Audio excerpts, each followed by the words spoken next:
chilling warning from Russia to Israel has raised the stakes in the Iran nuclear crisis. In a stark message aimed directly at Israel, Moscow has cautioned that any airstrike near Iran's Bushehr nuclear power plant could trigger catastrophic consequences. According to Reuters, repeated strikes in the vicinity of Bushehr have brought the risk dangerously close to a nuclear facility where Russian engineers are still working on site. The Russian position is that the risk is no longer theoretical.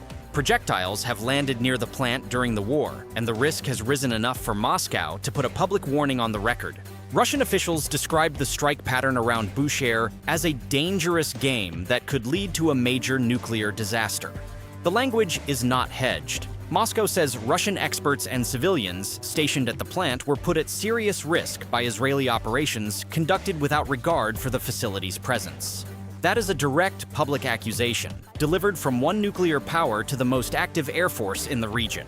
It places responsibility for any future incident in advance. If anything happens at Bushehr, Moscow has now pre-positioned the blame on Israeli targeting rather than on Iranian custody of the site or on the mechanics of the plant itself. The International Atomic Energy Agency has entered the public record alongside Moscow. The agency confirmed that no radiation leaks have been detected so far, but it expressed deep concern over the repeated strikes in the area. That is the technical anchor for Russia's political warning. The strikes are documented, the proximity is documented, the absence of leaks is documented. The risk, according to the agency, remains elevated. That language from the IAEA carries weight because it confirms documented strikes near an operating nuclear plant while stressing that no leak has been detected so far. Israeli media reports say procedures were adjusted after Russian pressure, but that account has not been independently confirmed by Reuters or AP at the same level. That is a notable concession inside a war in which neither side has been eager to acknowledge errors.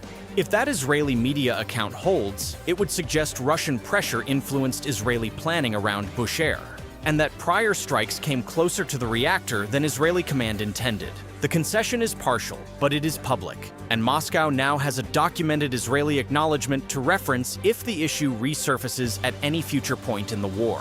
While the warning moved through diplomatic channels, Russia began a physical withdrawal on the ground. Nuclear agency Rosatom has evacuated most of its personnel from Bushehr in several waves, and recent reporting says only a minimal crew remains to monitor critical systems. That is the operational signature of a state that expects the risk to get worse, not better. The scale of Rosatom's evacuation shows Moscow is treating the risk around Bushehr as serious, not symbolic.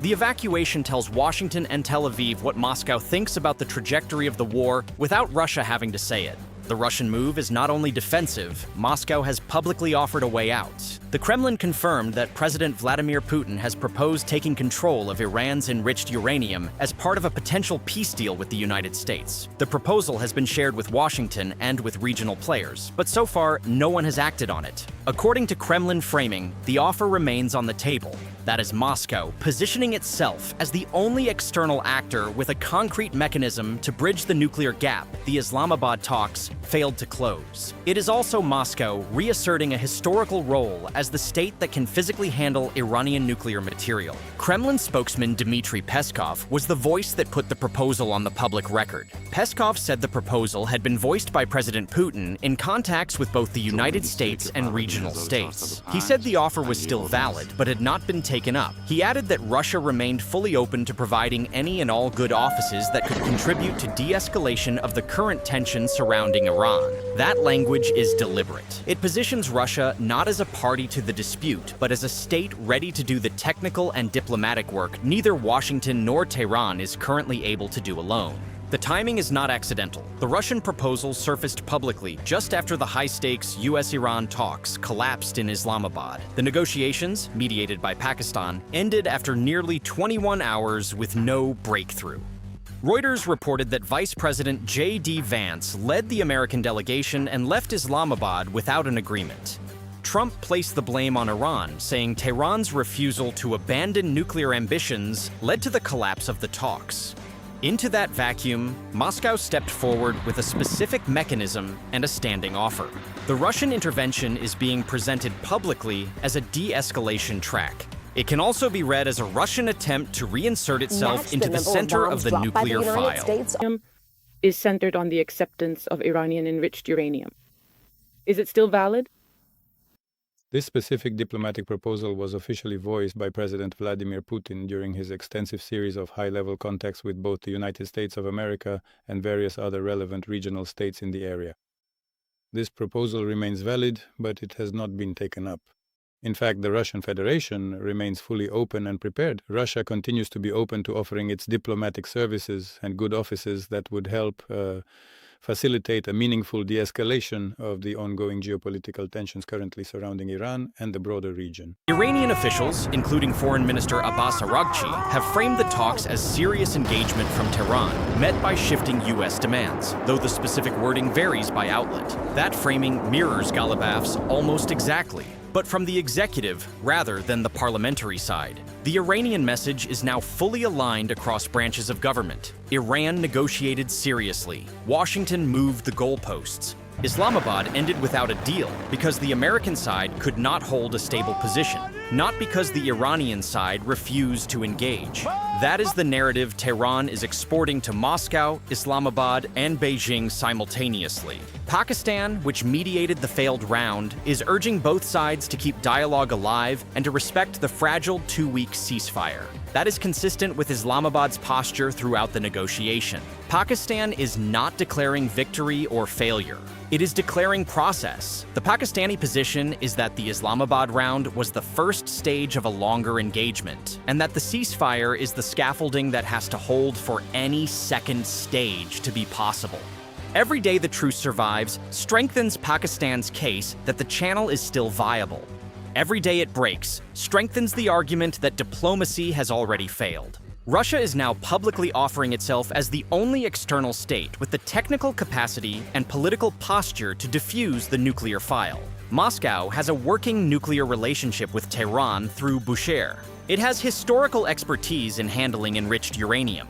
It has diplomatic channels open to both Washington and Tehran. And crucially, it is not a party to the blockade confrontation at Hormuz. That combination lets Russia propose a nuclear off-ramp without having to renegotiate any of the other flashpoints in the war. The offer sits narrow and technical by design. It is easier to accept a uranium custody arrangement than to settle Hormuz in a single step. The scale of the Rosatom evacuation is the tell. Russia is not moving its people because the Kremlin is pessimistic about the talks. It is moving them because the Kremlin is genuinely concerned that the next Israeli airwave could hit a reactor zone. That is a different level of alarm than a diplomatic signal. It is the signature of a state preparing for a worst-case scenario at the same time it is publicly offering a best-case mechanism.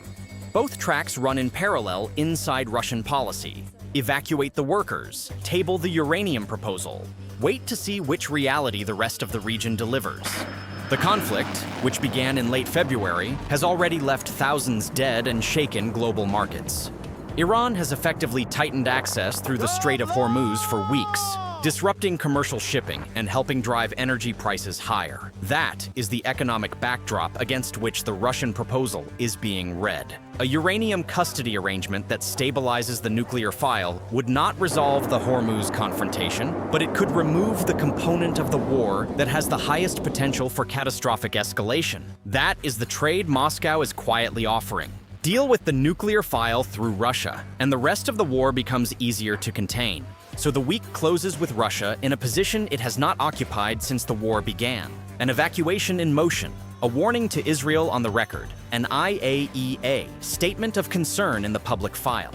A uranium proposal sitting with Washington and unanswered. The Islamabad talks collapsed. The Ghalibaf and Araghchi positions are published. Pakistan is urging dialogue. Every capital knows where everyone stands. What is not known is whether Israel's changed procedures hold, whether the Iranian nuclear facility stays intact, and whether Washington picks up the Russian offer before the blockade turns into something bigger. The next move at Bushehr or Hormuz will decide the coming week. Subscribe to WLA for daily geopolitical analysis.